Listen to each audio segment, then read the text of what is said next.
കർണാടക ചിക്കമംഗലുരുവിൽ വിനോദസഞ്ചാരത്തിനിടെ മരിച്ച ശ്രീനന്ദയുടെ മരണകാരണം തലയുടെ വലതുഭാഗത്തേറ്റ ഗുരുതരമായ പരുക്കെന്ന് പ്രാഥമിക പോസ്റ്റ്മോർട്ടം റിപ്പോർട്ട്.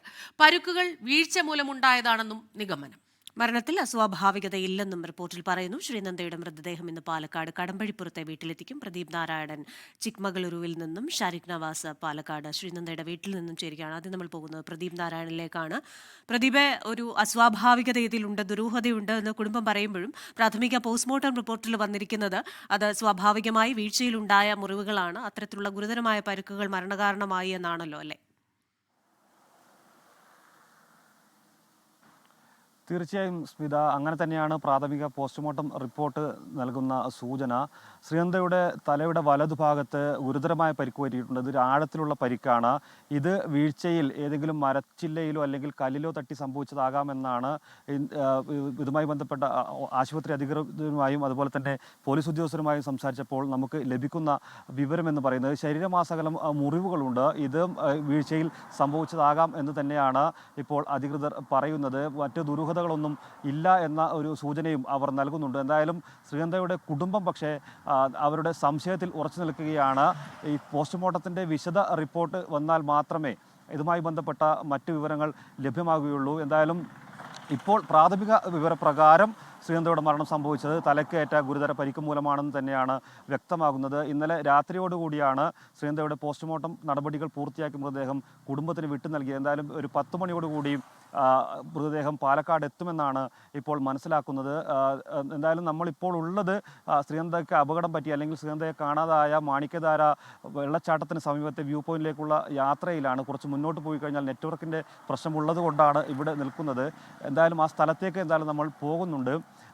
അപകടമുണ്ടായത് എങ്ങനെയാണ്, അവിടെ കൈവരി ഉണ്ടായിരുന്നു അല്ലെങ്കിൽ മറ്റെന്തെങ്കിലും പ്രയാസങ്ങളുണ്ടായിരുന്നു ഉൾപ്പെടെയുള്ള കാര്യങ്ങൾ അവിടെ എത്തിക്കഴിഞ്ഞാൽ മാത്രമേ നമുക്ക് വ്യക്തമാവുകയുള്ളൂ. എന്തായാലും ഈ സമയം നമുക്ക് ലഭിക്കുന്ന വിവരമെന്ന് പറയുന്നത് ശ്രീനന്ദയുടെ മരണകാരണമായത് തലക്കേറ്റ ആഴത്തിലുള്ള മുറിവ് എന്ന് തന്നെയാണ്. സ്മിത, പ്രദീപ് നാരായണനാണ് ചിക്കമംഗലൂരുവിൽ നിന്ന് വിവരങ്ങൾ നൽകിക്കൊണ്ടിരിക്കുന്നത്. ആ സ്പോട്ടിലേക്ക് അവർ പോയിക്കൊണ്ടിരിക്കുകയാണ്.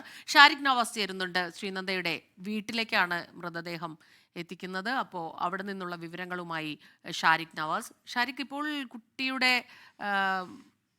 നിശ്ചലമായ ആ ശരീരം അത് അങ്ങോട്ടേക്ക് എത്തിക്കുന്നത് എപ്പോഴാണ്? ചടങ്ങുകളുണ്ട്. നമ്മൾ ആ കുടുംബത്തിൻ്റെ വേദന മുഴുവനും നമ്മൾ മനസ്സിലാക്കുന്നു. അവരുടെ സങ്കടം, അവരുടെ പരാതികളൊക്കെയുണ്ട്. തീർച്ചയായിട്ടും നമ്മളോടൊപ്പം കളിച്ചു നടന്ന കുഞ്ഞാണ്. അത് പെട്ടെന്ന് അങ്ങ് ഇല്ലാതെയാകുമ്പോഴുള്ള വല്ലാത്ത വേദനയും പരിഭ്രമവും അതൊക്കെ അവർക്കുണ്ട്. അപ്പോൾ അവർ പരാതി പറയുന്നു. പക്ഷേ ഇപ്പോൾ പോസ്റ്റ്മോർട്ടം റിപ്പോർട്ട് പുറത്തു വരുമ്പോൾ പ്രാഥമിക നിഗമനം പറയുന്നത് അസ്വാഭാവികതയില്ല എന്നുള്ളതാണ്. പക്ഷെ അവിടെ നിന്നുള്ള പ്രതികരണങ്ങൾ എങ്ങനെയാണ് ഷാരിഖ്? ക്രിസ്റ്റീന, സ്മിത, ഏപ്രിൽ 4 കൂടിയാണ് ഈ 40 അംഗ സംഘം കർണാടകയിലെ ചിക്കമംഗളൂരിലേക്ക് വിനോദസഞ്ചാരത്തിനായി പോകുന്നത്. അവിടെ നിന്ന് 7-ാം തീയതി വൈകിട്ടോടുകൂടിയാണ് ശ്രീനന്ദയെ കാണാതാവുന്നത്. പിന്നീട് 10-ാം തീയതി, അതായത് ഇന്നലെ രാവിലെ 11 മണിയോടുകൂടിയാണ് ശ്രീനന്ദയുടെ മൃതദേഹം 1500 അടി താഴ്ചയിലുള്ള ഒരു മലയടിവാരത്തിൽ നിന്ന് കണ്ടെത്തുന്നത്. ഇപ്പോൾ ശ്രീനന്ദയുടെ പോസ്റ്റ്മോർട്ടം നടപടികളൊക്കെ പൂർത്തിയാക്കി ഇന്ന് മൃതദേഹം പാലക്കാട് കടമ്പഴിപ്പുറത്തെ ഈ വീട്ടിലേക്ക് കൊണ്ടുവരികയാണ്. വളരെ വേദനാജനകമായ ഒരു കാഴ്ച തന്നെയാണ്. കാരണം ഈ വളരെ സന്തോഷത്തോടെ ആർത്തുല്ലസിച്ച്, കാരണം അത്രമാത്രം വയസ്സേ ഉള്ളൂ ശ്രീനന്ദയ്ക്ക്, വളരെ സന്തോഷത്തോടെ പോയ ഒരു ശ്രീനന്ദ പിന്നീട് തിരികെ എത്തുന്നത് ചേതനേറ്റ ശരീരവുമായാണ്. ശ്രീനന്ദയുടെ വലിയച്ഛൻ ശശികുമാർ നമുക്കൊപ്പം ചേരുന്നുണ്ട്. ഇപ്പോൾ മൃതദേഹം വഹിച്ചുള്ള ആംബുലൻസ് എവിടെ എത്തി എന്നറിയാമോ? ഏകദേശം മഞ്ചേരി ഭാഗത്തെത്തി കാണും. അപ്പോൾ ഇവിടെ ഒരു 10, മാക്സിമം 10 കൂടി ഇവിടെ എത്തും. പിന്നെ ഞങ്ങളിവിടെ 1 മണി വരെ പൊതുദർശനത്തിന് വയ്ക്കുന്നുണ്ട്. അത് കഴിഞ്ഞ് ഐവർമഠത്തിലേക്ക് മറ്റ് സംസ്കാര സ്ഥലങ്ങൾക്ക് വേണ്ടി കൊണ്ടുപോകാൻ. പോസ്റ്റ്മോർട്ടം റിപ്പോർട്ടിൽ അസ്വാഭാവികത ഒന്നും ഇല്ലെന്ന് കണ്ടെത്തിയിരിക്കുന്നു. വീഴ്ചയിലുണ്ടായ തലക്കേറ്റ ഗുരുതര പരിക്കാണ് മരണകാരണമെന്ന് പറയുന്നു. അപ്പോൾ എന്താണ് ഇനി കുടുംബത്തിന് ഇതിലൂടെ പ്രതികരിക്കാനുള്ളത്? ഇപ്പോൾ ലാസ്റ്റ് ബോഡി കണ്ട സ്ഥലം ഐഡൻറ്റിഫൈ ചെയ്ത് കഴിഞ്ഞപ്പോൾ അവിടെ അങ്ങനെ ഒരു ആക്സിഡൻറ്റ് സംഭവിച്ചിരിക്കാൻ സാധ്യതയുണ്ട്. കാരണം കുട്ടി പുറത്തിറങ്ങിയിരുന്നു.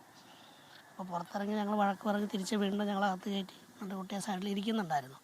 പിന്നെ ഞങ്ങളറിയാതെ വീണ്ടും ആ ലൊക്കേഷനിലേക്ക് പോയിരിക്കാം. അപ്പോൾ അപകടം നടന്നിരിക്കാമെന്നാണ് വിചാരിക്കുന്നത്. എന്തായാലും ഈ സംഭവത്തെക്കുറിച്ച് വിശദമായൊരു അന്വേഷണം നടത്തണമെന്ന് തന്നെയാണ് ഇപ്പോൾ ആവശ്യം. അതെ, പോലീസ് അന്വേഷണം നടക്കട്ടെ. സ്മിത, ക്രിസ്റ്റീന, ഇപ്പോഴും അതായത് ശ്രീനന്ദയുടെ ബന്ധുക്കൾ പറയുന്നത്, അതായത് വല്യച്ഛനാണ് ഇപ്പോൾ നമ്മോട് സംസാരിച്ചത്. അദ്ദേഹം പറയുന്നത് എന്തായാലും ഇപ്പോൾ അതായത് അസ്വാഭാവികത ഒന്നും ഇല്ലെന്ന് പ്രാഥമിക പോസ്റ്റ്മോർട്ടം റിപ്പോർട്ടിൽ കണ്ടെത്തിയെങ്കിലും എന്താണ് സംഭവിച്ചതെന്നുള്ള ഒരു വ്യക്തത വരുത്താൻ വേണ്ടി ഒരു അന്വേഷണം ആവശ്യപ്പെടുക തന്നെയാണ്. കഴിഞ്ഞ ദിവസമെല്ലാം ഈ ശ്രീനന്ദയുടെ കുടുംബാംഗങ്ങൾ, അതായത് ബന്ധുക്കൾ, ഉറ്റ ബന്ധുക്കൾ ഈ സംഭവവുമായി ബന്ധപ്പെട്ട് വലിയ ആരോപണങ്ങളൊക്കെ ഉന്നയിച്ചിരുന്നു. എന്നാൽ അവർ പറയുന്നത് അത്തരത്തിൽ ശ്രീനന്ദ ചിലപ്പോൾ വീണ്ടും തിരികെ ആ പ്രദേശത്തേക്ക് പോയിരിക്കാം, അപകടം സംഭവിച്ചതാവാം എന്നും ബന്ധുക്കൾ പറയുന്നു. അത്തരത്തിൽ അതിനൊരു വ്യക്തത അവർക്ക് വരണം. കാരണം ഈ ദുരൂഹത ദൂരീകരിക്കാനുള്ള ഒരു അന്വേഷണത്തിലൂടെ മാത്രമേ അത് കണ്ടെത്താൻ കഴിയുള്ളൂ. അത്തരത്തിൽ ഈ അന്വേഷണത്തിലൂടെ ഇത് കണ്ടെത്തണമെന്ന് തന്നെയാണ് പറയുന്നത്. എന്തായാലും കാരണം അതായത് 10ാം ക്ലാസ് പരീക്ഷ കഴിഞ്ഞ് വലിയ പ്രതീക്ഷയോടുകൂടി കാത്തിരിക്കുകയാണ് റിസൾട്ടിനായി.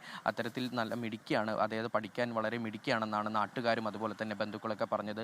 ശാസ്ത്രമേളകളിൽ ഉൾപ്പെടെ സംസ്ഥാന തലത്തിൽ മികച്ച പ്രകടനം കാഴ്ചവെച്ച ഒരു വിദ്യാർത്ഥിനി കൂടിയാണ് ശ്രീനന്ദ. കടമ്പുഴപ്പുറം ഹൈസ്കൂളിലാണ് ശ്രീനന്ദ പഠിക്കുന്നത്. അത്തരത്തിൽ ശ്രീനന്ദ വളരെ പഠിക്കാൻ മിടുക്കുന്ന ഒരു വിദ്യാർത്ഥിനിയാണ്. ഇപ്പോൾ ജീവനില്ലാത്ത ഒരു ശരീരവുമായി ഈ വീട്ടിലേക്ക് ഒരു അല്പസമയത്തിനകം എത്തിച്ചേരുന്നത്. ശ്രീനന്ദയുടെ മാതാപിതാക്കളും ആ ആംബുലൻസിലുണ്ട്, മറ്റു ബന്ധുക്കളുമുണ്ട്. കാരണം ഒരുപാട് പേര് ശ്രീനന്ദയെ കണ്ടെത്തുന്നതിനായി തെരച്ചിലിനായി കർണാടകയിലെ ചിക്കമംഗളൂരിലേക്ക് പോയിരുന്നു. അങ്ങനെ ഒരുപാട് ആളുകളും ശ്രീനന്ദയുടെ കളിച്ച് അങ്ങനെ തങ്ങളോടൊപ്പം സന്തോഷമായി പോയ കുഞ്ഞിൻ്റെ ചേതനയറ്റ ശരീരമാണ് വീട്ടിലേക്ക് എത്തിക്കുക.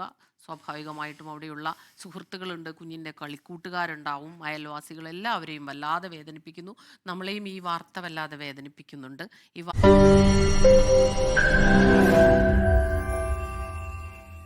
ലോകത്തെവിടെയായാലും ഏത് സമയത്തും 24 വാർത്തകളും ഓഗ്മെന്റഡ് റിയാലിറ്റി പാക്കേജുകളും എക്സ്പ്ലെയിനറുകളും വിശദമായി കാണാൻ ഞങ്ങളുടെ യൂട്യൂബ് ചാനൽ നിങ്ങൾക്ക് സബ്സ്ക്രൈബ് ചെയ്യാം.